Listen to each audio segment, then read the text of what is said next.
Hey everybody, Tracy Brown here. I'm so glad you've joined me for this prayer for inclusion. You may know me as the author of the book Stained Glass Spirit, Becoming a Spiritual Community Where Oneness Does Not Require Sameness. And this prayer for inclusion is a monthly recommitment to being leaders who create or sustain communities where there is inclusion as an intentional strategy, an intentional way of being. And so we come together, we focus on just a few minutes on prayer and affirming that which we want to experience, that who we want to be, and then we end the session. So jump in with me and spend the next few minutes in contemplation and reflection and affirmative prayer. Between these prayer opportunities, you can find out more about Stained Glass Spirit, the book, and Stained Glass Spirit, the meaning, by visiting Stained Glass Spirit on Facebook or going to Stained Glass Spirit, all one word, .net, N-E-T, where throughout the month we post articles and quotations and links to anything that's going on that is related to the topic, if there are webinars coming up and things like that, which during the fourth quarter of 2025, there are going to be quite a few opportunities to join in online in webinars or classes, and so you'll want to stay tuned for that. But right now, we simply focus on one thing, and that is prayer, using a structure of affirmative prayer referred to as spiritual mind treatment, where we claim what it is that we want to know, be, experience. And in this case, it is experiencing inclusion in our spiritual communities. So, for the inspiration for today's prayer, I'm using a quote that is in the back of the book, Stained Glass Spirit. Um, the last 10 pages or so are quotes related to the 5 different chapters in the 5 different sections in the book. And in the section called Walking the Talk, right? In that section, these were some of the extra quotes. And I'm laughing at myself because as I'm looking down, I'm not remembering which one I decided I wanted to focus on. And of course, 3 of them are like, no, me. Like, pick me, Tracy. Let's use this as the foundation for prayer. Um, and so we're gonna go with Anne Northrup's quote. Don't tolerate me as different. Accept me as part of the spectrum of normalcy. Repeating, don't tolerate me as different. Accept me as part of the spectrum of normalcy. Anne Northrop. So let's just breathe that in.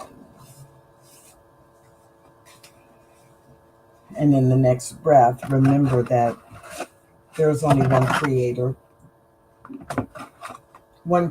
the creator of all life. All life, no exceptions.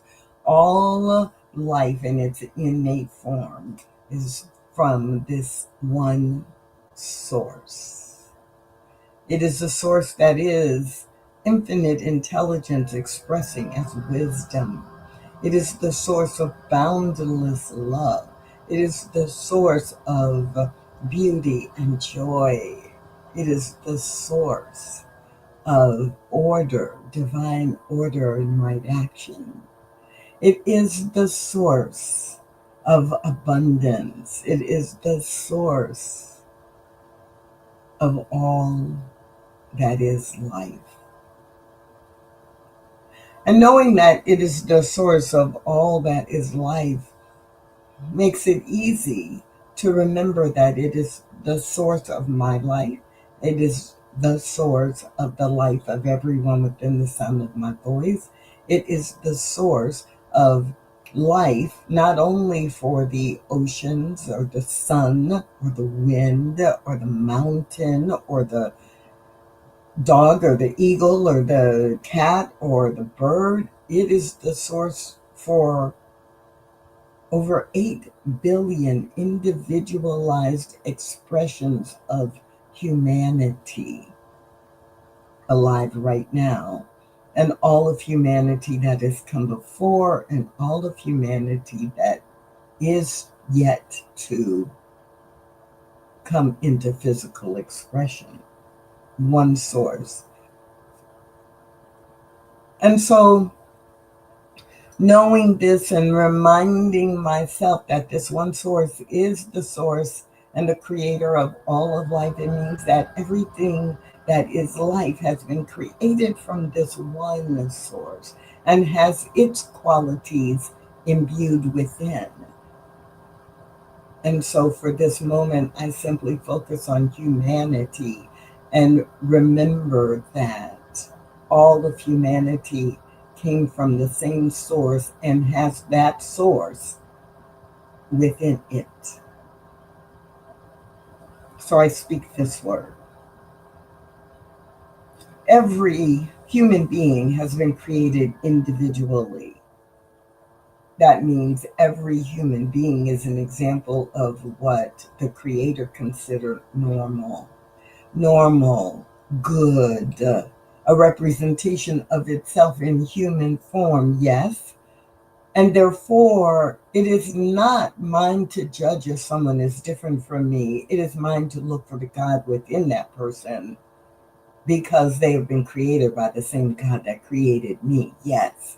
And it is my job to recognize that they're not different from me. I'm different from them. And difference is not a negative thing. That difference is simply a place on the spectrum of normalcy, as Ann Northrop names it. The spectrum of normalcy, meaning that every person that God has created is a representation of normal as it should be in that person. And so I take no opportunity to set myself up as superior. I take no opportunity to set myself up as inferior. I take no opportunity to assume that my way is better than someone else's way, because their culture may be different, their age group may be different, their language may be different, their perspective on the world may be different, but different is not bad. Difference in itself is not bad. Difference in itself is another way to see God, and I'm excited about that. Difference in itself gives me the opportunities to see the face of God in another skin color.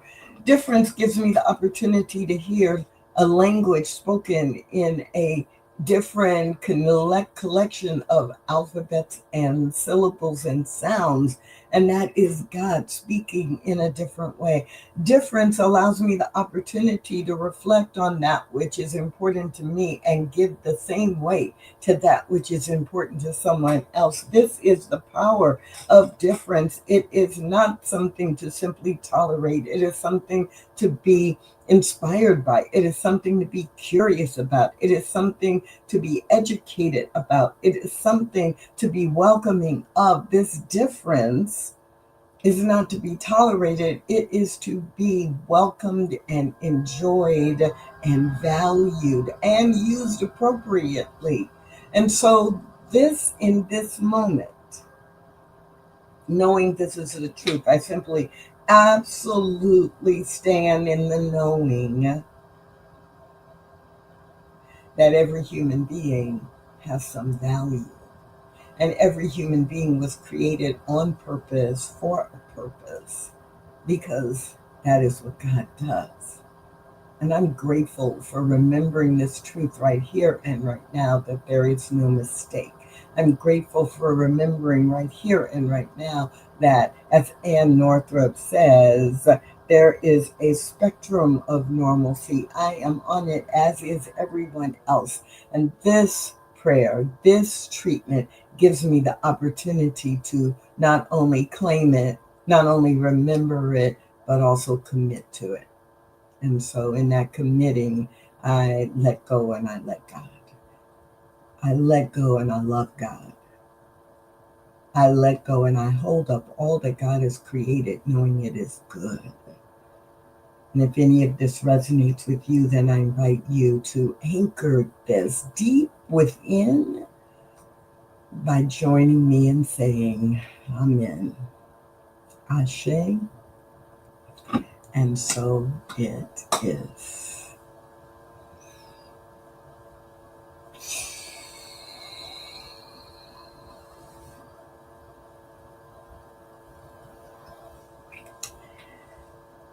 Whew. Thank you for joining me for this recommitment to being inclusive. My name is Tracy Brown. You can find out more at stainedglassspirit.net. And I hope to see you again next month for this prayer for inclusion.